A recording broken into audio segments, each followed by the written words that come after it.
এসেছি। কোথা থেকে? আসানসোল থেকে। আসানসোল। আমি চলে যাই দেখি একটু। হ্যাঁ বলুন। তো মা বলো না, আমার ক্যান্সার হয়েছিল। কি হয়েছিল? জোরে বলুন, জোরে বলুন। হায়দ্রাবাদে আমার অপারেশন হয়েছিল 1 বছর আগে। তো এখানে তারপরে ক্যান্সার ধরা পড়ে। তো আমি এখানে টাটাতে ট্রিটমেন্ট করি। তো তারপরে চেক আপ হয়। এই চেক আপে 2 মাস আগে আমি মায়ের এই সামান নিয়ে গেছিলাম। তো তারপরে রিপোর্ট খুব ভালো আমার। রিপোর্ট খুব ভালো। কদিন ধরে কোন স্টেজে ছিল ক্যান্সারটা?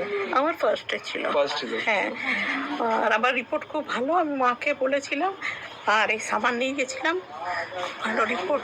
ডাক্তার বলছে খুব ভালো, মানে কিছু নেই তোমার, সব ঠিক আছে। বাহ, সব চমৎকার মায়েরই। সব মায়েরই চমৎকার। আর আমার বিয়েও ঠিক হয়ে গেছে মায়ের আশীর্বাদে। আমি মাকে অনেক মানি। জয় মা তো ওই জন্যই মায়ের মনসা কাছে দেবী। এসেছি। বলুন।